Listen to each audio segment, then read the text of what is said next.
Praise the Lord. प्रभूच्या नावाला मी धन्यवाद देतो की देवबाप्पाने आज खूप महिन्यानंतर तुमच्या परिवाराची मला आठवण करून दिली. आणि जेव्हा मला देवबाप आठवण करून देतो प्रियांनो, तेव्हा मी गेल्याशिवाय राहत नाही. कारण प्रभूला तुमची भेट घ्यायची असते, प्रभूला तुम्हाला आशीर्वाद द्यायचा असतो. माध्यम मी आहे हे मी नाकारित नाही, परंतु देवबाप्पाच्या सांगण्याने मी देवाची सेवा करणारा सेवक आहे. म्हणून आपण या भक्तीची सुरुवात प्रार्थनेने करू. सुरुवातीची प्रार्थना करा. पवित्र पवित्र थोरशा परमेश्वरा, जन्मापासून आतापर्यंत सांभाळलं सांगितलं पाच पटेल दिलास. तुझ्या दासाला आमच्या आणलंस, त्याच्याद्वारे तो आमची या कुटुंबाची प्रार्थना करून घेतो. प्रभू त्याच्याद्वारे जे वचन येणार आहे प्रभू ते आमच्यासाठी आशीर्वाद असतं. ते वचन आमच्या पावलाकरता दिवा आणि मार्गावर प्रकाशाचे पाठ. ते वचन आमच्या जीवनामध्ये आम्ही आत्मसात करून त्याप्रमाणे आमचे जीवन करून चालवावं यासाठी आम्हाला सहाय्य करतो. आतापर्यंत आमचा प्रतिपादन केला, सांभाळ केला, शांती आहोत. प्रार्थना करतो प्रभू पास्तांची सेवा तो आशीर्वाद कर. त्यांचं जाणं येणं प्रवास सुटू करतो शाबुदाय द्यावं. इथून पुढची सर्व आमचे स्वामी करतो. तुम्हाला लहानशी प्रार्थना आमचं धन्यता प्रभू त्याच्या नावाने मागतो म्हणता आमेन. प्रियांनो, देव बाप्पाला स्वर्गामध्ये आज चैन नाही. आमचा देव स्वर्गामध्ये आहे, पण त्याच्या जीवाला चैन नाही. त्याचं लक्ष 24 तास पृथ्वीवरच्या प्रियजनांकडे लागले. कोणत्या प्रियजनाची काय प्रार्थना आहे, कोणत्याला कशाची आवश्यकता आहे, या भूतलावर वेगवेगळ्या ठिकाणी त्याचे विश्वासणारे त्याचे सेवक देवबाप्पांनी ठेवलेले आहेत. प्रत्येकाच्या ज्या पण विनंत्या असतील, प्रार्थना असतील, त्या ऐकण्याकडं आमच्या देवबाप्पाचं 24 तास लक्ष लागलेलं आहे. आम्ही तरी रात्रीचं 4 घंटे म्हणा, 5 घंटे म्हणा, कुणी 6 घंटे म्हणा निद्रा घेतो, पण आमचा इस्रायलाचा प्रभू परमेश्वर 1 सेकंदाची देखील डुलकी घेत नाही. आम्ही रात्रीचे स्वस्तपणे झोपतो. आमचा इस्रायलाचा सर्वसमर्थ देव आमचं रक्षण आणि संरक्षण करतो आणि योग्य वेळेला तो आम्हाला जाग करतो. जे आत्म्याच्या प्रेरणेने उत्सुकतेने चाललेले आहेत त्यांचं उठणं नेहमी 3च्या नंतर आहे. जे आत्म्याच्या उत्सुकतेमध्ये आहेत ना, त्यांना देव बाप्पाचा आत्मा 3च्या नंतर केव्हा पण उठवतो. पण ज्यांना आत्मा लीड करतो, चालवतो, तो आत्मा त्यांना सांगतो की तुला मी या समयाला उठवलंय, माझी ही इच्छा आहे तुझ्याकडून. देवाचा आत्मा प्रेरणा देतो, मनात विचार टाकतो. ते करायचं अथवा नाही करायचं हा निर्णय सर्वस्वी विश्वासणाऱ्याचा आहे, सेवकाचा आहे. पण जे आत्म्याच्या प्रेरणेने देवाच्या संगतीमध्ये आहेत ना, त्यांना बहुतेक 3च्या नंतर जाग आल्याशिवाय राहत नाही. प्रियांनो, मला पण कधी कधी नाही, रोजच 3-3:30च्या नंतर मी जागा होतो. रोजचं माझा टाईम आहे. 3-3:30च्या नंतर मी जागा झालो ना, मग माझे जेवढे मॅसेज मी रेकॉर्ड करतो ते मॅसेज मी ऐकतो आणि ते ऐकण्यामध्येच दिवस उजाडून जातो आणि दिवस उजाड्यावर मग झोप येत नाही. माझा रोजचा हा ठरलेला कार्यक्रम आहे. 3:30 किंवा 4 या दरम्यान मला हमखास देवबाप जाग देतो आणि मग जे काही संदेश मी रेकॉर्ड केले, काल आरेगावला जो संदेश दिला तो संदेश रात्री मी थोडा ऐकला. नंतर म्हणलं सकाळी सर्व परिवारांना स्पीकरवर हा संदेश ऐकून मग सकाळी मी 6 वाजता जो हारेगावला संदेश दिला तो संदेश स्पीकरवर मोठ्या आवाजात संपूर्ण घरातल्या प्रियजनांनी कालचा संदेश ऐकला. इतका आत्मा सामर्थ्याने काल त्या बहिणीच्या परिवारामध्ये बोलला. इतक्या अधिकार वाणीने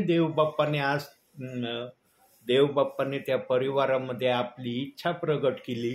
सर्व संदेशामध्ये रेकॉर्ड आहे. जेव्हा पण तो संदेश डाउनलोड होईल सर्वांना मी पाठवल्यावर त्या ठिकाणी देवाचा आत्मा त्या बहिणीच्या परिवारात कशा प्रकारे बोलला आपल्याला ऐकायला मिळणार आहे. आणि मी जेव्हा ऐकलं तेव्हा मी म्हटलं बापरे, माझा देवबाप इतक्या अधिकार वाणीने बोलला. कारण संदेश देत असताना मला एवढं समजलं नाही की देवबाप कशावर बोलतोय, काय बोलतोय. पण जेव्हा मी तो ऐकला संदेश तेव्हा मी पण थक्क झालं. म्हणलं देवबाप्पा काय तू बोलला त्या बहिणीच्या परिवारामध्ये. प्रियांनो, देवबाप्पाला सर्वांची काळजी आहे आणि तो देवबाप आज तुमची भेट घ्यायला आलेला आहे. देवबाप्पाने मला दाखवल्यावर मी कधीच देवबाप्पाच्या सांगण्याला इन्कार करणारा सेवक नाही.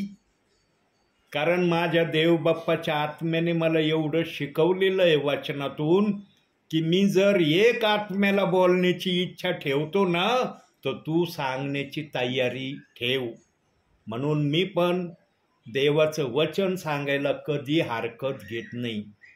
किती प्रियजन असो मी सांगितल्याशिवाय राहत नाही. कारण चालवणारा आत्मा आहे, बोलणारा आत्मा आहे, वचन देणारं पण सर्व काही आत्माच आहे. म्हणून प्रियांनो, देवबाप किती प्रेमळ आहे, किती दयाळू आहे की तो एक विश्वासणाऱ्यांना आपलं वचन सांगण्याची तयारी ठेवतो. म्हणून आपण काढूया एक वचन बायबलमधून. यशायाचं पुस्तक 60वा अध्याय 20वे वचन. यशायाचं पुस्तक 60वा अध्याय 20वे वचन. तुझ्या सूर्याचा यापुढे अस्त होणार नाही, तुझा चंद्र निश्चय होणार नाही, कारण परमेश्वर तुझा सार्वकालिक दीप होईल. तुझे शोकाचे दिवस संपले आहेत. प्रियांनो, अंतिम समयामध्ये देवबाप जे त्याच्या भयामध्ये, त्याच्या आज्ञेमध्ये, त्याच्या इच्छेमध्ये राहण्याच्या इच्छेने प्रभूमध्ये चाललेत, त्या सर्वांचे शोकाचे दिवस तो समाप्त करणार आहे. प्रियांनो, प्रत्येकाच्या घरामध्ये, प्रत्येक विश्वासणाऱ्यामध्ये, सेवकामध्ये काही ना काही शोक आहे. बिगर शोकाचं कुणीच नाहीये.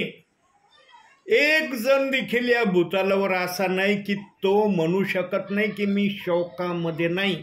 हा शोक वेगवेगळे आहेत. सर्वांचे शोक एकच प्रकारचे आहे असे नाही. वेगवेगळ्या शोकामधून प्रत्येक जण आज चाललेला आहे. आणि देवबाप्पाने अभिवचन दिलेलं आहे की माझ्या विश्वासणाऱ्यांमधून, माझ्या सेवकांमधून मी शोकाचे दिवस त्यांचे पूर्णपणे समाप्त करणार आहे. आणि प्रियांनो, देवबाप्पाचा शब्द आर आणि पार असा आहे. देवबाप जे बोलतो ना ते करून दाखवण्याची देवबाप्पामध्ये सर्व प्रकारची कुवत आणि ताकद आहे. म्हणून प्रियांनो, अंतिम समयामध्ये का होईना देवबाप्पाला आपल्या विश्वासणाऱ्यांची, आपल्या सेवकांची, जेव्हा तो आपल्या समयामध्ये वचनाची जडणघडण करत होता त्यावेळेला या वचनाची देखील आत्म्याला आठवण झाली आणि या वचनाला पूर्ण करण्याची देवाच्या आत्म्याची इच्छा अंतिम समयामध्ये आहे. का बरं देवबाप्पाने अंतिम समयामध्येच या प्रक्रियेला करण्याची इच्छा प्रगट केली? कारण अंतिम समयामध्ये सर्वात महत्त्वाची गोष्ट या भूतलावर होणार आहे, जी मी काल हारेगावला थोडक्यामध्ये सांगितली. अंतिम समयामध्ये येरुशलेममध्ये जे मंदिर पाडण्यात आलेलं आहे, 3 भिंती त्या मंदिराच्या पाडण्यात आलेल्या आहेत. एक भिंत आजही येरुशलेममध्ये त्या मंदिराची उभी आहे. एक भिंत उभी आहे. 3 भिंती पूर्णपणे पाडण्यात आलेल्या आहे. आणि देव बाप्पाच्या आत्म्याने आपल्या वचनात सांगितलंय, माझं पडलेलं मंदिर मी पुन्हा उभारीन, पुन्हा ते बांधीन. त्या मंदिराला मी ज्या जागेवर आहे त्या जागेवर पुन्हा उभं राहिलेलं पाहिजे. पण जेव्हा ते मंदिर बांधलं जाईल तेव्हा जी प्रक्रिया होणार आहे ना, ती प्रक्रिया चांगली होणार नाही. त्या प्रक्रियेला देवबाप अमान्य करतो. कारण मंदिर बांधल्यानंतर, मंदिर बांधित असताना एक शेवटचं युद्ध होणार आहे. एक युद्धाची देव बाप्पाच्या आत्म्याने बायबलमध्ये व्यूहरचना करून ठेवलेली आहे. ते युद्ध होणं गरजेचं आहे. आणि आता जे सध्याचं वातावरण आम्ही अनुभवतोच ना, आज बघा हर विश्वासणाऱ्याच्या मुखामध्ये प्रभू येणार आहे याचं भय जागृत झालेलं आहे. प्रियांनो, काही विश्वासणारे इतके जागृत झालेत जे बायबल वाचत नव्हते, किंबहुना बायबलला स्पर्शच करत नव्हते. वर्षानुवर्ष त्यांचं बायबल कुठं ठेवलंय याची त्यांना माहिती नसायची. असे प्रियजन अशा प्रकारे जागे झालेत की ते आज बायबल वाचत आहेत. कारण ज्यांना देवाच्या आत्म्याने मी येणार आहे याचं भय त्यांच्या हृदयात निर्माण केलं ना, ज्या विश्वासणाऱ्यांच्या हृदयात, ते जागे झालेत आणि ते म्हणतात, आमच्या मनमानीने आम्ही खूप वागलो, आता प्रभूच्या सांगण्याने आम्ही करू. आणि ते प्रार्थना पण करतात प्रियांनो, बायबल पण वाचतात. कमीत कमी एक वेळेस तर बायबल वाचून प्रार्थना करतात. काही जण दिवसातून 3 वेळेस करत असतील ते मला माहिती नाही, पण एक वेळेस तर हमखास बायबल वाचून करणारे विश्वासणारे मला दिसलेले आहेत. आणि त्यांनी त्यांच्या तोंडून मला सांगितलंय, ब्रदर आम्ही पूर्वी बायबलला स्पर्शच करत नव्हतो, पण आता आम्ही कमीत कमी एक अध्याय तरी वाचतो आणि प्रार्थना आमची जी काय आहे ती देव बाप्पाला करतो. प्रियांनो, जे प्रियजन अंतिम समयामध्ये देवाच्या या प्रक्रियेमध्ये येतील ना, त्यांच्यासाठी फार मोठं बक्षीस देव बाप्पाने ठेवलंय. पाहूया जरा वचनातून ते बक्षीस. मत्तेकृत शुभवर्तमान 19वा अध्याय 30वे वचन. हे बक्षीस आहे त्यांच्यासाठी.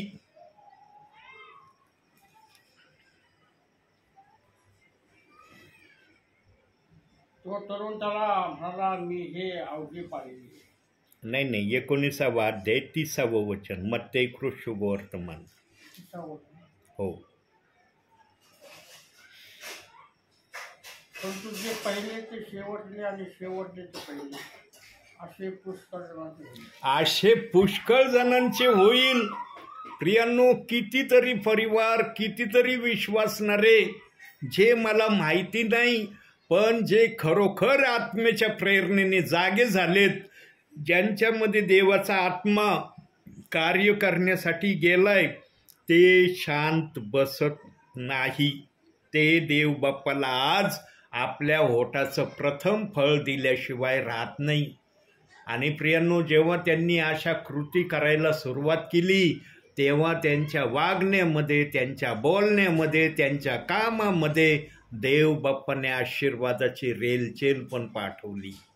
प्रियांनो, देवासाठी आम्ही थोडंसं काम केलं ना, देवबाप आमच्यासाठी कैपटीचं काम करण्यामध्ये संतोष मानितो.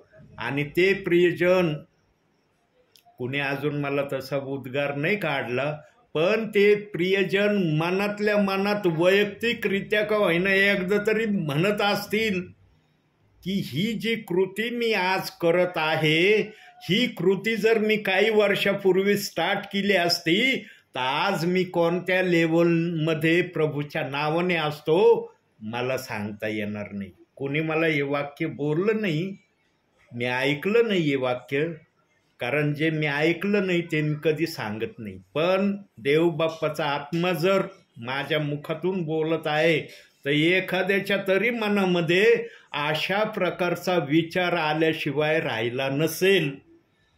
प्रियांनो, म्हणून आणखी एक वचन बघूया आपण. प्रगटीकरण याच विषयाला अनुषंगूने जे वचन देवबाप दाखवणार आहे ते 2रा अध्याय, प्रगटीकरण 2रा अध्याय 5वं वचन.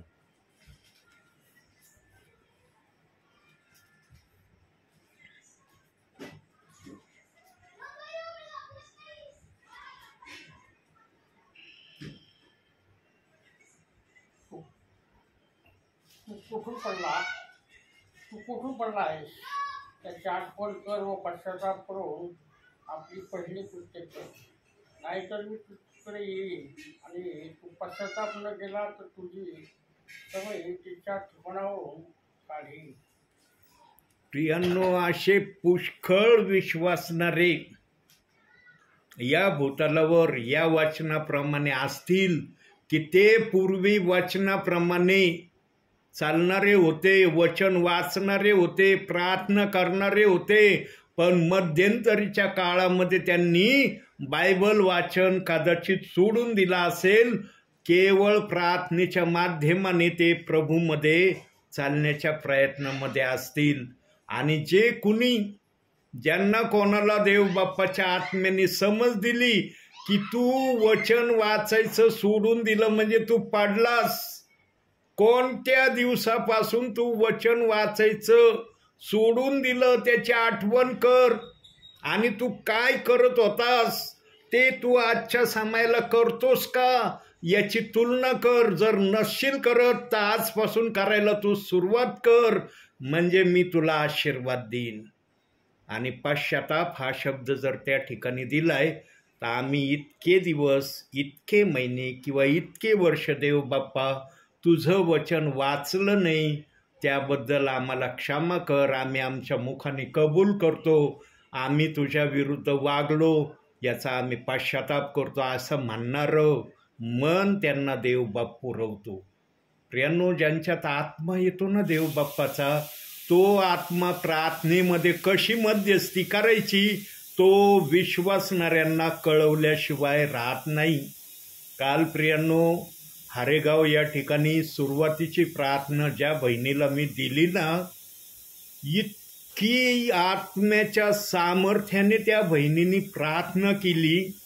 जेव्हा मी रिपिटेशनमध्ये दुपारी तो संदेश ऐकायला बसलो, ध्यान देऊन मी संदेश ऐकायला लागलो, तेव्हा त्या बहिणीच्या प्रार्थनेने माझ्या अंगावर शहारे उभे राहिले.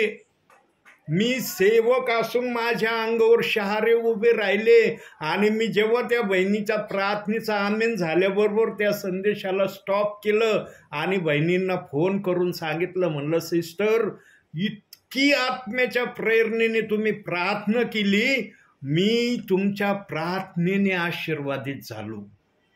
प्रियांनो, ज्यांच्यामध्ये आत्मा असतो ना देवाचा, तो आत्मा आशीर्वाद दिल्याशिवाय राहत नाही. आणि जेव्हा बहिणींना फोन मी केला तेव्हा बहिणींना पण आनंद झाला असेल की एक वयोवृद्ध सेवकांनी केवळ माझ्या प्रार्थनेच्या माध्यमातून त्यांना आशीर्वाद मिळाला, यामुळं त्यांना पण आनंद झाला असेल. प्रियांनो, देवबाप्पाच्या नजरेमध्ये सेवक आणि विश्वासणारे एक समान आहे. पण आम्ही वर्तमान काळामध्ये वागत असताना विश्वासणारे सेवकांना थोडंसं उच्च पातळीवर ठेवण्याचा प्रयत्न करतात. चांगली गोष्ट आहे, सेवकांना उच्च पातळीवर ठेवणं हे चुकीचं नाही, परंतु प्रभूच्या नजरेमध्ये सेवक आणि विश्वासणारा एक समान आहे. अशी प्रार्थना त्या बहिणीने काल केली. प्रियांनो, आणि इतका प्रभावित, मी वयोवृद्ध सेवक आहे पण त्या बहिणीच्या प्रार्थनेने मी इतका प्रभावित झालो. जेव्हा संदेश डाउनलोड होऊन तुमच्यापर्यंत येईन आणि त्या बहिणीला जेव्हा मी प्रार्थना करा हा शब्द बोलेल ना, त्यावेळेस त्या बहिणीची प्रार्थना ध्यान देऊन ऐका की त्या बहिणीने कोणत्या तळमळीच्या आत्म्याने, कोणत्या कळवळ्याच्या वाणीने देव बाप्पाकड आपल्या विनंत्या सादर केल्या. प्रियांनो, आत्मेची प्रार्थना पण आशीर्वाद देणारी प्रार्थना असती. परंतु आज असं झालंय प्रियांनो, प्रार्थनेला फक्त 2 मिनिटामध्ये काही जणांनी आज ठेवलंय. त्यांना वाटतं 2 मिनिटाची प्रार्थना म्हणजे देव बाप्पावर फार मोठा उपकार केलेलीची प्रार्थना मी केली. काही जण तर त्यापेक्षाही खालच्या पातळीला उतरलेत. काही जण 1.5 मिनिटामध्ये आमेन म्हणून मोकळे होतात. प्रियांनो, कधीही देव बाप्पाच्या प्रार्थनेला कंजूसपणा करू नका. देव बाप्पाचा आत्मा सेवकाला, विश्वासणाऱ्याला कमीत कमी 7 मिनिटं त्यांच्याबरोबर बोलण्याची देवाचा आत्मा अपेक्षा करतो. पण आजचे विश्वासणाऱ्यांची 7 मिनिटं ऐकण्याची कॅपॅसिटी प्रार्थनेची राहिलेली नाही. त्यांना शॉर्ट आणि स्ट्रीट मधली प्रार्थना अतिशय गोड वाटायला लागली. आणि एखाद्या सेवकाची 7 मिनिटाची किंवा विश्वासणाऱ्याची 7 मिनिटापेक्षा थोडीशी जास्त वेळाची प्रार्थना झाली ना, तर काही जण आमेन म्हणायचं विसरून जातात, आमेन म्हणत नाहीत. प्रियांनो, देवाचा दास असो, विश्वासणारा असो, तो जेव्हा आत्म्याच्या प्रेरणेने प्रार्थना करतो ना, तेव्हा तो स्वतःसाठी जास्त मागत नाही. इतरांसाठी तो कळवळ्याच्या वाणीने मध्यस्थी करत असतो. फक्त आमचं लक्ष त्याकडे असणं महत्त्वाचं आहे. आम्ही ध्यान देऊन ऐकणं गरजेचं आहे. प्रियांनो, आम्ही देवाच्या मंदिरामध्ये किंवा आमच्या घरामध्ये आत्म्याच्या प्रेरणेने प्रार्थनेला बसलं पाहिजे. आणि सेवक जर आले तर विश्वासणाऱ्यांनी अशी मनामध्ये इच्छा आजही जिवंत ठेवली पाहिजे की आमच्या घरामध्ये प्रभू आलेला आहे, सेवक आलेला नाही. सेवकाच्या माध्यमातून प्रभू आम्हाला आशीर्वाद द्यायला आलाय, आम्हाला भेटायला आलाय. प्रियांनो, आज या प्रकारचे विचार काही विश्वासणाऱ्यांमध्ये मला राहिलेले दिसत नाही. प्रियांनो, मी नेहमी माझ्या संदेशात एक वाक्य सांगतो आणि मी आजही ते वाक्य सांगणार आहे. कारण ज्याला कर नसतं ना, त्याला डर नसतं. काही परिवार, काही विश्वासणारे असे आहेत आजच्या समयाला, आजच्या या वर्तमान काळामध्ये, हा दास जर प्रेरला गेला ना तर टाळमटाळ करून ते प्रार्थना फक्त होईल याची अपेक्षा करतात, पण संदेशाची अपेक्षा करत नाही. संदेशाचं म्हटलं, ब्रदर आम्हाला फार जरुरी काम आहे, आम्ही फार जरुरी कामाला चाललो. प्रियांनो, जगामध्ये प्रभूच्या जरुरी कामापेक्षा कोणतंच जरुरी काम नाही. प्रियांनो, मला एका सेवकाचा संदेश आठवतो. मला ज्यांचे संदेश आवडतात ना, त्यांचं मी देवाच्या उपस्थितीमध्ये आभार मानल्याशिवाय राहणारा सेवक नाही. आणि ते म्हणतात त्यांच्या संदेशामध्ये की हा श्वास आहे ना, हा श्वास देखील देव बाप्पाने आम्हाला त्याच्या कृपेने पुरवला आहे. देवाची एवढी आमच्यावर कृपा आणि आशीर्वाद आहे की आमच्या नाकपुडीमध्ये त्यांनी श्वास ठेवलेला आहे. आम्ही देव बाप्पाने आमच्या नाकपुडीमध्ये श्वास ठेवलाय, त्याचा आभार आम्ही किती मानतो. प्रियांनो, देव बाप आम्हाला इथपासून आशीर्वाद देण्याची तयारी दाखवतो. प्रियांनो, त्यांच्याच मुखातून असे शब्द निघू शकतात ज्यांना आत्मा चालवितो. प्रियांनो, देव बाप्पाचा आत्मा भेदभाव करणारा आत्मा नाही. ज्याला देव बाप्पाचा आत्मा जे बोलायला सांगतो ना, तो सेवक बोलायला पण घाबरत नाही. सेवक, देव बाप्पाला सेवक ना डरपोक नको आहे. धैर्यवान निडर सेवक हवे आहेत, जे अधिकारवाणीने बोलणारे, जसे पेंटिकॉस्टच्या दिवशी पेत्राने निडरतेने संदेश दिला, कोणालाच तो घाबरला नाही. 3000 जण जर प्रभूच्या राज्यात आले पेत्राचं भाषण ऐकून, तर त्या ठिकाणी 3000 जणच असतील असं नाही प्रियांनो. आम्ही नेहमी संदेशामध्ये देव बाप्पाच्या प्रेरणेने उद्गार काढेत की त्या ठिकाणी 10,000 लोक असतील. त्यापैकी 3000 जणांना पेत्राचं बोलणं समजलं आणि ते पेत्राकडे आले. तुझं भाषण, तुझं वचन ऐकून आमच्या हृदयाला चुरचूर चुटपुट लागली, आम्ही काय करावं. तेव्हा पेत्राने पण त्यांना निडरतेने पुढचा रस्ता दाखवला.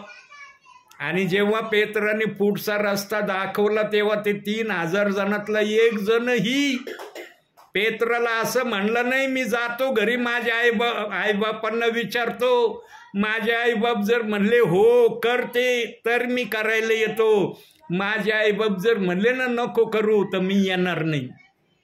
पेत्राचं ऐकल्याबरोबर 3000 जणांनी लगेच पेत्राच्या सांगण्याप्रमाणे कार्य करायला सुरुवात केली. प्रियांनो, ज्यांना वचन समजतं ना ते देवासाठी काहीही करण्याची तयारी दाखवतात. हे ते 3000 प्रियजनांच्या माध्यमातून देव बाप्पाने आम्हाला एक आत्मिक निरोप कळवलेला आहे. पण ज्याला आत्मा आहे त्यालाच ही आत्म्याची भाषा समजेल आणि आत्मा समजावून सांगेल. प्रियांनो, अंतिम समयामध्ये आत्म्याच्या प्रेरणेने चालणं अतिशय गरजेचं आहे. आणि जे कोणी आत्म्याच्या प्रेरणेने चालण्याची तयारी अंतिम समयामध्ये दाखवतील त्यांच्यासाठी देव बाप्पाने आजचं वचन पाठवलंय. यशाया 60 अध्याय 20 वचन की मी तुझे शोकाचे दिवस संपवणार आहे. तुझे शोकाचे दिवस संपणार आहेत. तू शोकाच्या दिवसामध्ये स्वतःला इथून पुढं अनुभवणार नाही. पण कोणाच्या जीवनातून ते शोकाचे दिवस प्रभू कमी करणार आहे हे कुणी सांगू शकत नाही. जो आत्म्याच्या प्रेरणेने चालणार असेल त्याचे शोकाचे दिवस हमखास कमी झाल्याशिवाय राहणार नाही. तो आशीर्वादित झाल्याशिवाय राहणार नाही. अहो, केवळ आशीर्वादितच राहील असं नाही, तर त्याला आणखी एक गोष्टीने देवबाप त्याचा सन्मान करणार आहे. कोणत्या गोष्टीने सन्मान करणार आहे जरा वचनातून बघू आपण. अनुवादाचं पुस्तक 28 अध्याय 1 वचन. अनुवादाचं पुस्तक 28 अध्याय 1 वचन.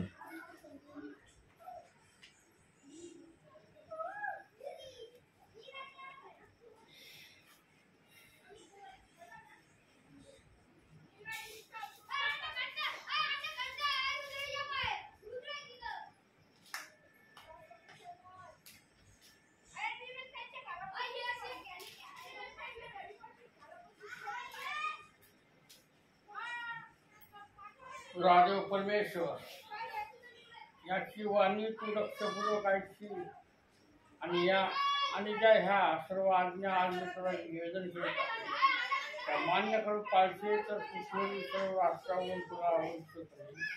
काय म्हणतोय प्रभू शेवटच्या भागामध्ये वाचनाच्या, मी तुला सर्व राष्ट्राहून अति उच्च करील. प्रियांनो, एवढा मोठा बहुमान कोण मिळवण्यासाठी नाही म्हणणार आहे सांगा मला. कोणाला हा बहुमान देव बाप देण्याची तयारी करतोय आणि एखादा विश्वासणारा किंवा एखादा सेवक प्रभूला म्हणतोय देव बाप्पा हे जे शेवटच्या भागामध्ये या वचनात तू लिहिलं याप्रमाणे मला नको आहे, मला ही गोष्ट नकोय, मी तुझं वचन ऐकतो, तुझ्या वचनाप्रमाणे करतो, तुझ्या वाणीकड मी नेहमी लक्ष देतो, पण मला राष्ट्राहून अति उच्च होणं मान्य नाही म्हणाल का कुणी आजच्या समयामध्ये?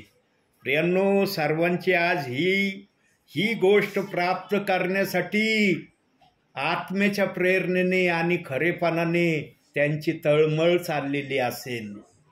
बघा आज सेवकांमध्ये मी तुझ्यापेक्षा श्रेष्ठ का तू माझ्यापेक्षा श्रेष्ठ अशी काही ठिकाणी कॉम्पिटिशन चालली. प्रियांनो, कॉम्पिटिशन देव बाप्पाच्या नजरेमध्ये आलेली पण आहे, पण जो आत्मेने आणि खरेपणाने सेवा करतो त्यांना देवबाप नाव लौकिक केल्याशिवाय त्यांचं राहत पण नाही.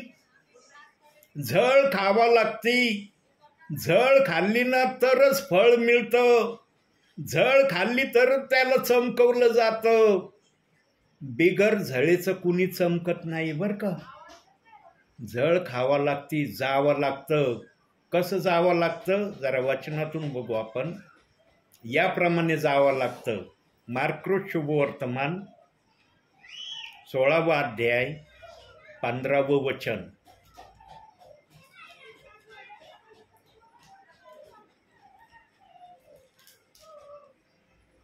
सोळावा अध्याय 15वं वचन. मार्क्स शुभवर्तमान.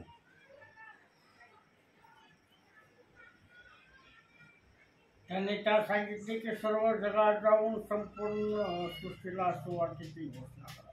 प्रियांनो, आम्ही आमच्या येरुशलेममध्ये सुवार्तेची घोषणा केली का? आम्ही ज्या एरियामध्ये राहतो त्या एरियामध्येच आम्ही सुवार्तेची घोषणा केली का? आणि घोषणा कशाची करायची हे प्रथम माहिती असलं पाहिजे. जर आम्हाला ते माहीत असलं तर आम्हाला सुवार्ता सांगता येईल. सुवार्ता काय सांगायची जरा बघूया आपण. इफिसकारास पत्र 1 अध्याय 13वं वचन. इफिसकारास पत्र 1 अध्याय 13वं वचन. तुम्ही सत्याचे वचन म्हणजे तुमच्या तारणाची सुवार्ता ऐकल्यानंतर त्यावर विश्वास ठेवला. बस सत्याची सुवार्ता आम्हाला माहीत असली पाहिजे.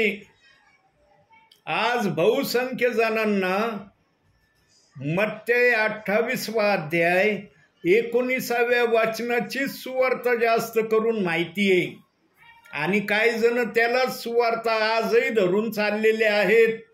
पण देव बाप्पाचा आत्मा केवळ तेवढीच एक सुवार्ता आहे असं आपल्या वचनामध्ये बोललेला नाही.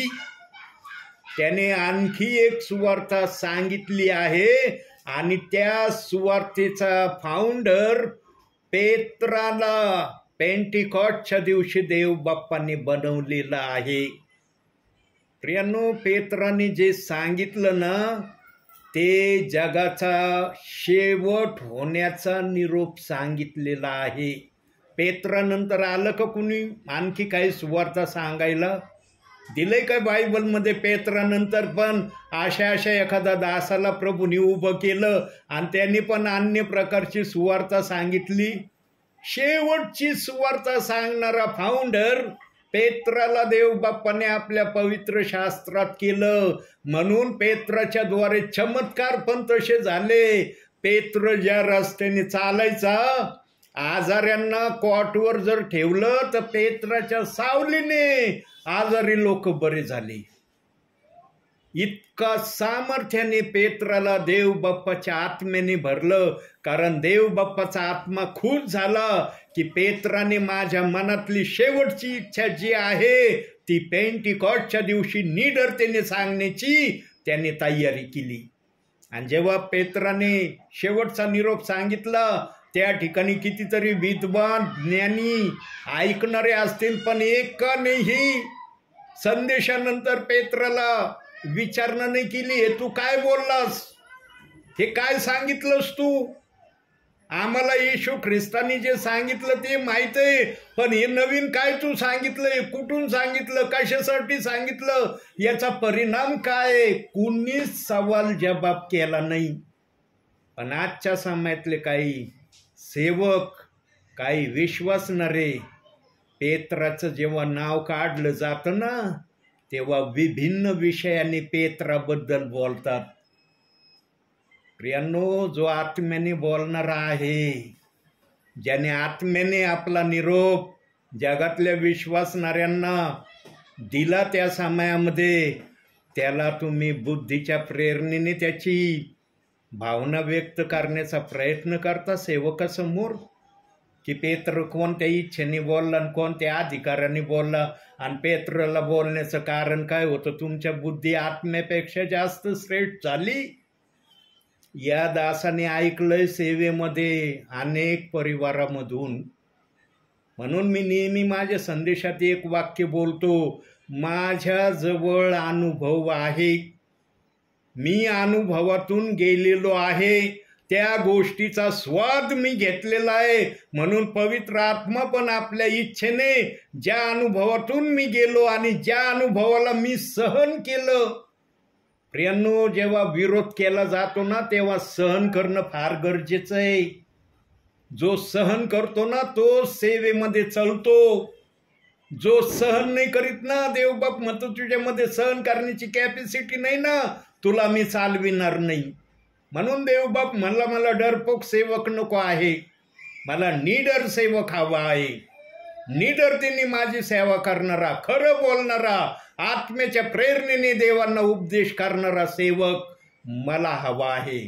आणि देवबाप्पाला यशयाच्या ग्रंथामध्ये यशया तसा निडरतेचा सेवक देवबाप्पाला मिळाला. म्हणून यशया 8व्या अध्यायामध्ये त्या ठिकाणी म्हणलाय, प्रभू हा मी आहे, मला पाठव, मी जाईल, तुझं वचन सांगल. यशया 8वा अध्याय 4थं वचन बघा बरं. मला वाटतं 4थ्याच वचनात हा शब्द दिलाय. 8वा अध्याय 4थं वचन यशया.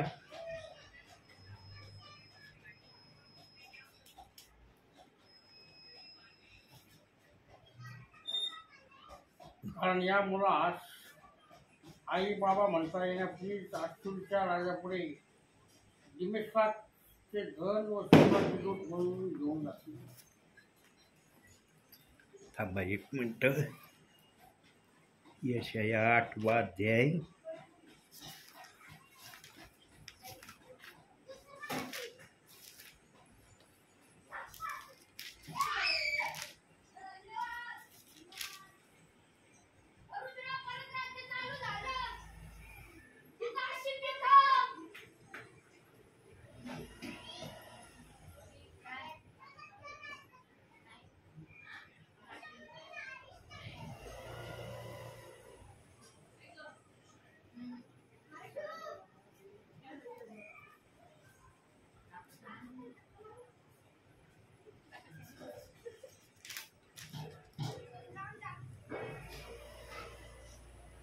ठीक आहे. हा शब्द उदार राहिला माझ्या बायबलमध्ये, या वचनावर नाही आहे.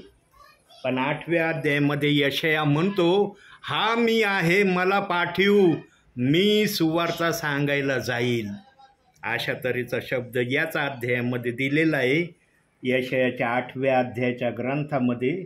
पण तो आता मला दिसूनही राहिला आहे कोणत्या ठिकाणी आहे. प्रियांनो, देवाची सेवा करत असताना आम्ही नेहमी देवाच्या इच्छा काय आहेत, देवाला आमच्याकडून काय हवं आहे, देव आमच्याकडून काय अपेक्षा करतो, याकडे जर आम्ही ध्यान देऊन लक्ष दिलं आणि त्याप्रमाणे करण्यासाठी स्वतःला प्रभूसमोर सादर केलं ना प्रियांनो, तर देवबाप आम्हाला आपल्या इच्छेप्रमाणे चालण्यासाठी तयार करील. प्रियांनो, देवाला कोणतंही कार्य करणं अवघड असं नाही. तो काहीही करू शकतो, त्याला काहीही करणं शक्य आहे. बघा, देवबाप्पाने मला शब्द दिला, परंतु देवबाप्पाची इच्छा नाही की आजच्या समयात तो शब्द दाखवायचा. न तर कधी कधी माझ्या बायबलला खून जरी नसली तरी देवाचा आत्मा दाखवतो, या ठिकाणी ते वचन आहे. पण आज देवबाप्पाने दाखवलं नाही, केवळ शब्दाच्या माध्यमातूनच देवबाप्पाला प्रगट करायचं होतं, म्हणून मला दिसलं नाही ते वचन. प्रियांनो, देवबाप आपल्या इच्छेने आपलं कार्य करणारा आहे हे यावरून सिद्ध होतं. प्रियांनो, देव बाप्पाला जसं पण बोलण्याची, जशी पण सांगण्याची इच्छा असेल तसंच सेवकांनी चाललं पाहिजे. देव ज्या प्रकारे सांगतो त्या प्रकारे सेवक जर चालायला तयार नाही झाला, मग वचनातून कधी कधी त्याला दिसत नाही. तो सांगतो अध्याय बरोबर, पण रेफरन्स कधी कधी देव बाप्पाचा आत्मा दाखवित नाही. खून असली हं? 6वा अध्याय वाचा. प्रभूची वाणी ऐकली ती अशी मी कोणाला पाठ हा कोण जाईल तेव्हा मी म्हणालो हा मी आहे मला सॉरी 60 मी वाचतो. आठवत. अरे बापरे, खून आहे माझ्या वाचनाला. पिवळी खून, हे बघा, पिवळी खून केलेली. हो का, वाचतो तेच वचन वाचतो मी.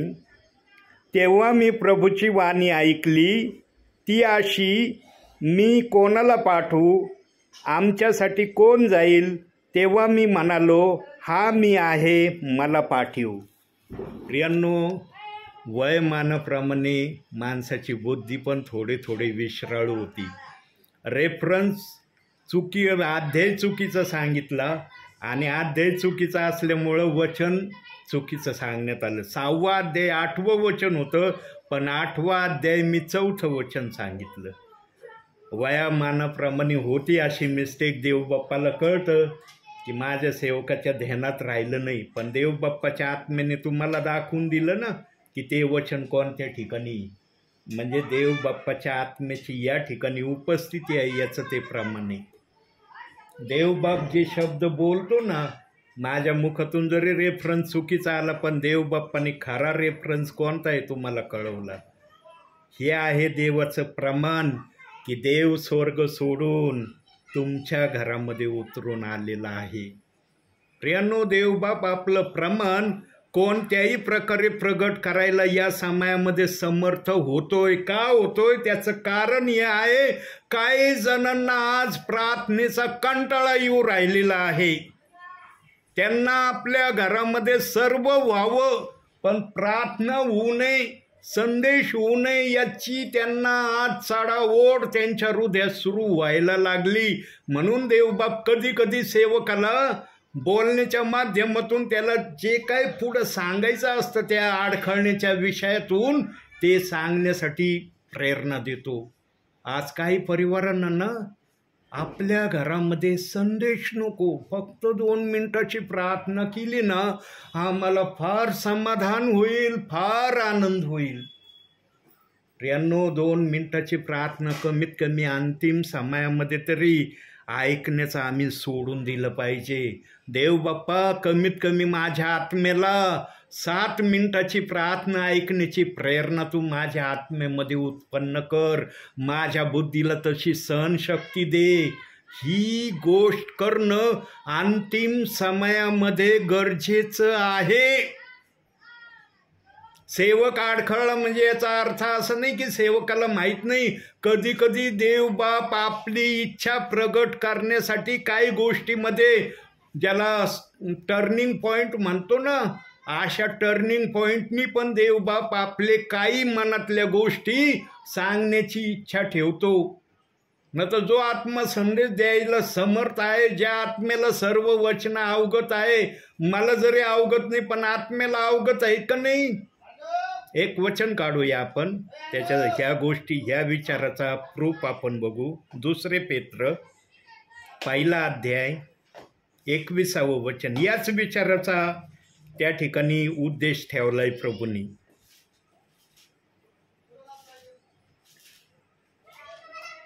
दुसरे पेत्र 1 अध्याय 21वं वचन.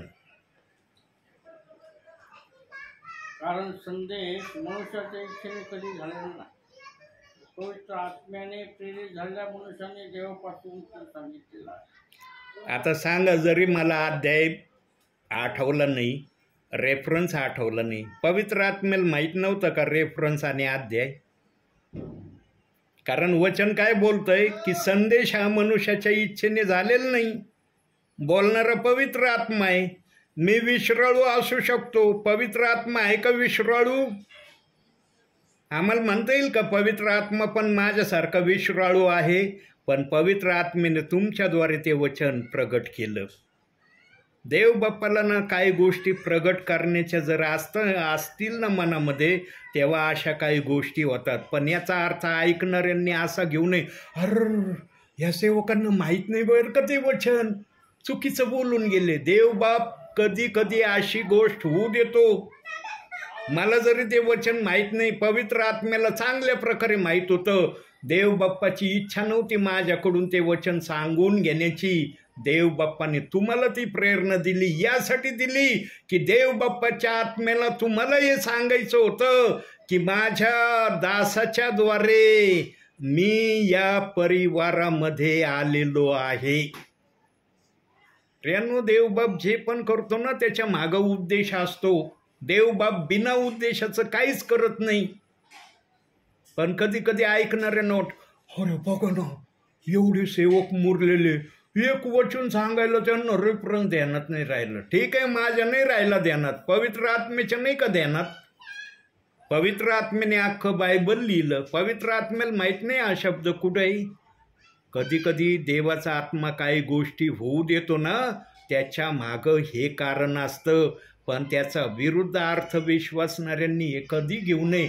अरे या सेवकांना काही काही वचन माहीत नाहीत बरं का देव बाप्पाचे, म्हणून कोणता रेफरन्स सांगतात, कोणता अध्याय सांगतात आणि ते वचन त्या ठिकाणी नसतं. देव बाप्पाला काहीतरी त्याच्यातून निराळी गोष्ट तुम्हाला शिकवायची असती, बोलायची असती.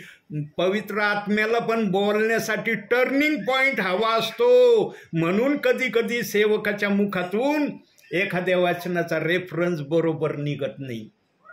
हे आहे सत्य कारण देव बाप्पाचं. न तर मी विश्राळू आहे, पवित्र आत्मा कधी विश्राळू होऊ शकत नाही, त्याला सर्व अवगत आहे. म्हणून शेवटी एक वचन बघू आणि या ठिकाणी मी थांबणार आहे. आता शेवटचं वचन काढूया. त्यासाठी काढूया अनुवादाचं पुस्तक 5वा अध्याय आणि त्याचं 35वं वचन. अनुवाद 5वा अध्याय 35वं वचन. बघा बरं काय लिहिलंय त्या ठिकाणी.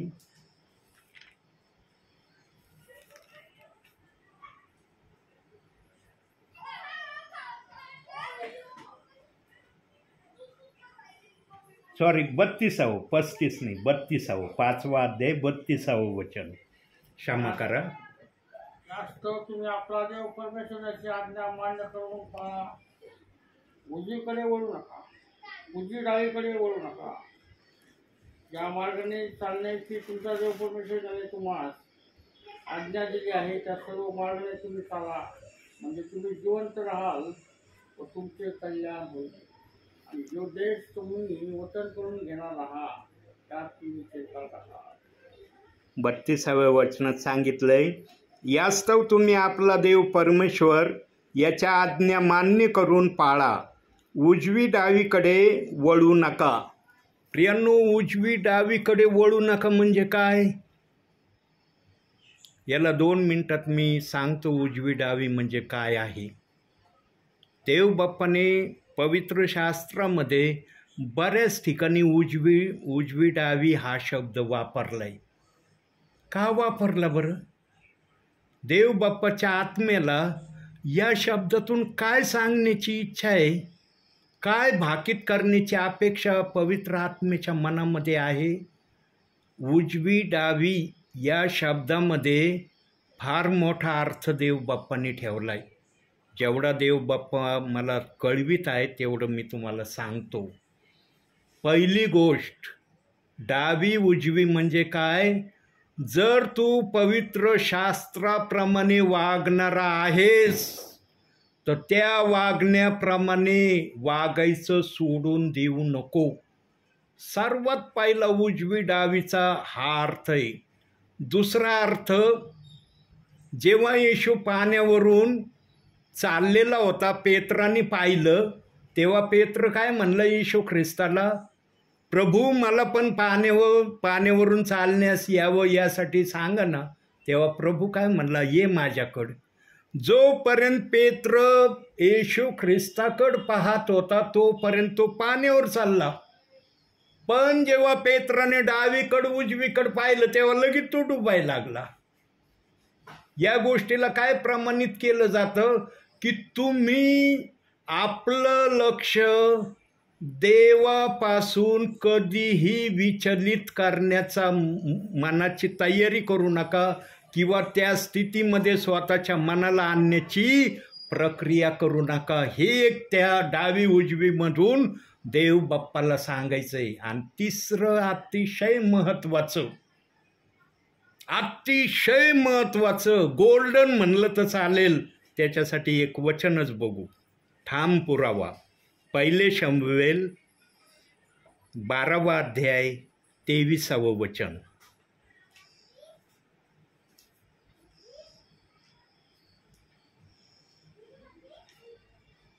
1 शमूएल 12 अध्याय 23 वचन.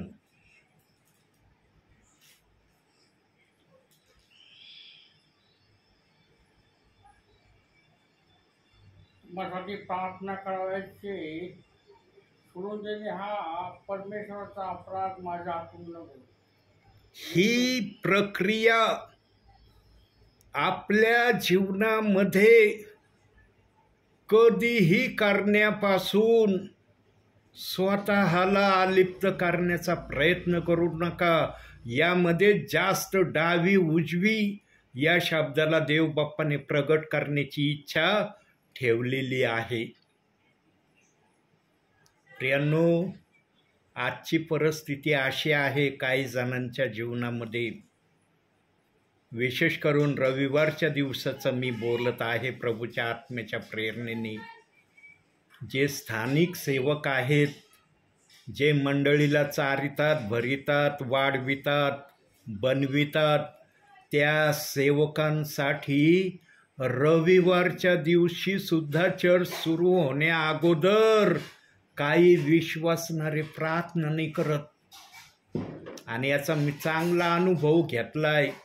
अनेक चर्चमधून मी जेव्हा संदेश दिले प्रियांनो, तेव्हा जेव्हा मी विश्वासणाऱ्यांना विचारलं की तुमच्या स्थानिक सेवकासाठी आजच्या दिवशी किती जणांनी प्रार्थना केली, तेव्हा प्रियांनो मुश्किलनी 1 किंवा 2 हात वर झालेले मी पाहिले की आज आम्ही आमच्या दासांकरता प्रार्थना केली. विश्वासणारे आपल्या सेवकासाठी, जे स्थानिक सेवक आहेत त्यांना चालवितात, त्यांच्यासाठी जर प्रार्थना करत नाही तर इतर सेवकांसाठी कधी ते नाव घेऊन प्रार्थना करतील हो.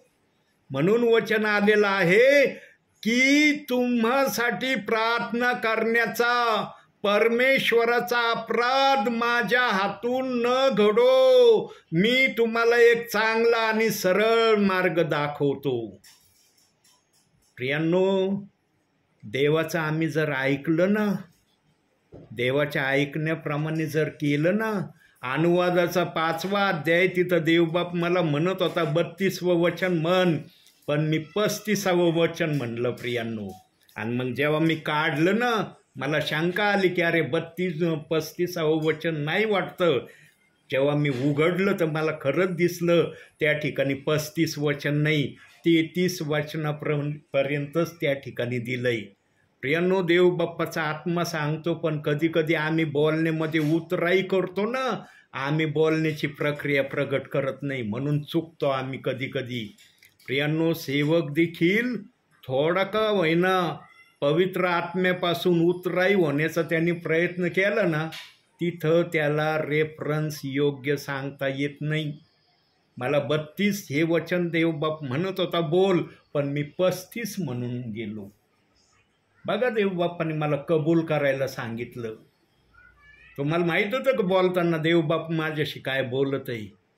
प्रियांनो, इतका देवाचा आत्मा माझ्याबरोबर बोलतोय म्हणून आज मी सेवेत आहे. किती जण आहे ती दास ऐकायला वचन? किती जण आहेत या घरामध्ये? तुम्ही मीच आहे ना. बहीण स्वयंपाकात आहे, आज जेवण करून जा म्हटलात मला, मी आज 2 घास खाल्ल्याशिवाय जाणार नाही.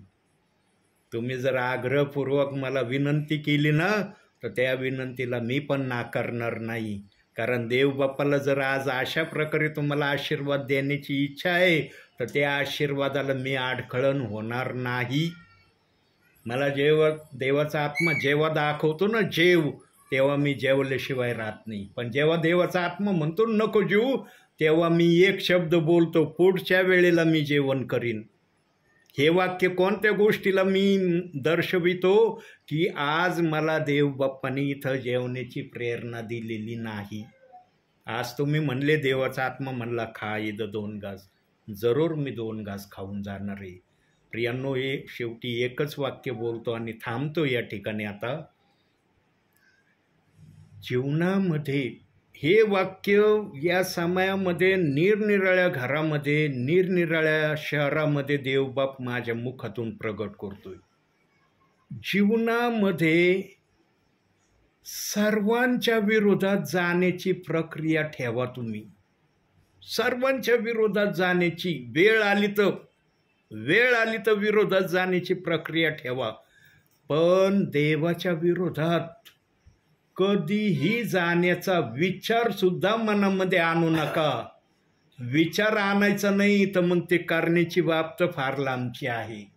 जो कुणी अंतिम समयामध्ये या गोष्टीप्रमाणे देवबाप्पाच्या भयामध्ये, आज्ञेमध्ये राहण्याची इच्छा आत्म्याने आणि खरेपणाने करण्याची प्रक्रिया करील, तो विश्वासणारा किंवा सेवक स्वर्गामध्ये प्रभूच्या राज्यामध्ये राज्य केल्याशिवाय राहणार नाही. म्हणून आजच्या छोट्याशा संदेशातून देवबाप तुम्हाला आणि मला भरपूर आणि भरपूर आशीर्वाद देव. आमेन. प्रार्थना करूया आपण. डोळे बंद करा प्रियांनो. 1 सेकंद आपण फक्त शांत राहू. 1 सेकंदानंतर आपण प्रार्थनेत जाणार आहोत.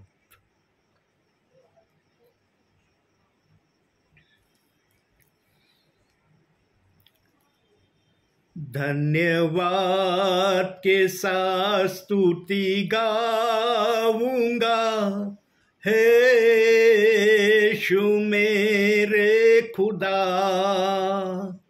उपकार है तेरे बेशुमार, कोटि कोटि स्तुति धन्यवाद.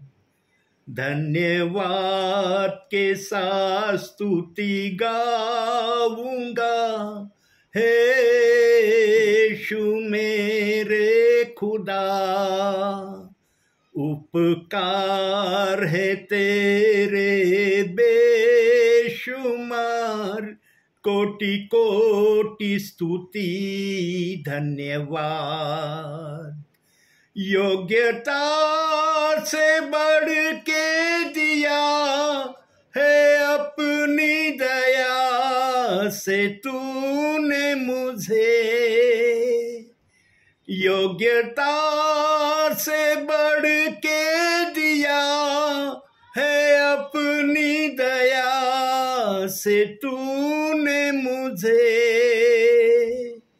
मांगने से ज्यादा मिला मुझे, आभारी हूँ प्रभु मैं. मांगने से ज्यादा मिला मुझे, आभारी हूँ प्रभु मैं. धन्यवाद के साथ स्तुति गाऊंगा, हे यीशु मेरे खुदा, उपकार है तेरे बेशुमार, कोटि कोटि स्तुति धन्यवाद. कोटि कोटि स्तुति धन्यवाद. कोटि कोटि स्तुति धन्यवाद. होय माझ्या बापा, इतके उपकार तुझे आमच्यावर आहे माझ्या बापा. तुझे उपकार आम्ही सांगू देखील शकत नाहीत माझ्या बापा. इतके उपकार तू आमच्यावर केलेले आहे. पण या उपकाराच्या मोबदल्यात तू फक्त मनुष्याकडून स्तुती आराधनेची आशा करतो माझ्या बापा. या गोष्टीशिवाय मनुष्याकडून दुसरी अपेक्षा तू करतच नाही माझ्या बापा. आणि एदेन बागेमध्ये आदाम हव्वा जे तू आपल्या हाताने तयार केले होते, घडवले होते, त्यांच्याकडूनही हीच अपेक्षा तुला होती माझ्या बापा. आणि हीच अपेक्षा तुझी आजपर्यंत आपल्या विश्वासणाऱ्यांकडे तू ठेवलेली आहे. स्वर्गीच्या देवा, तुझ्या सर्व उपकारासाठी आम्ही तुला धन्यवाद देतो. तुझ्या नावाला उंचावितो माझ्या बापा. स्वर्गीच्या देवा, आम्हाला नम्रतेने आणि तुझ्या इच्छेप्रमाणे चालण्यासाठी आमचा सहाय्यक तू हो माझ्या बापा. आमचा एबेनेझर तू हो माझ्या बापा. आम्हाला योग्य वाटेवर चालण्यासाठी तू आमचा मार्गदर्शक हो माझ्या बापा. आम्ही जर विसरण्याच्या मार्गावर स्वतःला घेऊन चाललेलो असलो तर आमचा मार्ग तू बदल माझ्या बापा. आणि तुला आवडणाऱ्या मार्गावर चालण्यासाठी आमचा तू सहाय्यक हो, असे आम्ही तुला प्रार्थना करतो माझ्या बापा. खरोखर माझ्या बापा, तू जे काय आमच्यासाठी केलेलं आहे ते अस्मरणीय असं आहे माझ्या बापा, ज्याचं वर्णन कोणत्याही शब्दाने पूर्ण करणं आमच्यासाठी संभव होणार नाही. पण जे काय आमच्या मुखातून तुझ्या गौरवासाठी तू प्रगट करतो त्यातून तू संतोष पावतो माझ्या बापा. आज आरोडे परिवाराची तू भेट घेतलेली आहे माझ्या बापा. आज फार महिन्यानंतर या परिवाराची आठवण तू आपल्या दासाला दिली माझ्या बापा. आणि तुझ्या दासाला तू जे काही सांगतो तुझा दास ते केल्याशिवाय राहत नाही. मला माहीत नव्हतं माझ्या बापा की या परिवारामध्ये आज किती प्रियजन तुझं वचन ऐकणार आहेत. पण एक का होईना प्रियजनाला तू आत्म्याने आणि खरेपणाने तुझं वचन ऐकण्यासाठी तू प्रेरित केलं माझ्या बापा. आमचे बहीण स्वयंपाकामध्ये आहे, परंतु माझ्या आवाजाच्या माध्यमातून बहिणींना पण तू आशीर्वादित केलेला आहे असा मी विश्वास ठेवतो माझ्या बापा. स्वर्गीच्या देवा, तू सर्वांना आशीर्वाद देणारा देव आहे. तुझ्या डिक्शनरीमध्ये भेदभाव नावाचा शब्द नाही. तू जे काय करतो ते मनुष्याच्या कल्याणासाठी, हितासाठी करणारा देव आहे. स्वर्गीच्या देवा, आज या परिवाराची तू भेट घेतली. या परिवारात आपल्या दासाला आत्म्याच्या प्रेरणेने तू आणलं, यासाठी मी तुझे मनपूर्वक आभार मानतो माझ्या बापा. तुझ्या नावाला मी उंचावितो माझ्या बापा. तुला गौरव, सन्मान, स्तुती मी देतो माझ्या बापा. स्वर्गीच्या देवा, अशाच प्रकारे या परिवारामध्ये तुझी उपस्थिती सर्वदा तू ठेव माझ्या बापा. आणि या परिवारातले सर्व लहान थोर प्रियजन तुझ्या कृपेच्या हातात तू सदैव राहू दे अशी मी तुला प्रार्थना करतो. त्यांच्या ज्या काही गरजा असतील माझ्या बापा, शारीरिक आत्मिक दोन्हीही गरजा त्यांच्या तू भागवणारा त्यांचा स्वर्गीय बाप आहे. हे प्रत्येक वेळेला त्यांच्या कृतीतून त्यांच्यासमोर तू प्रगट कर अशी मी तुला विनंती करतो. स्वर्गीच्या देवा, हे घर, ही जागा सदैव आशीर्वादाने भरलेली तू ठेव माझ्या बापा.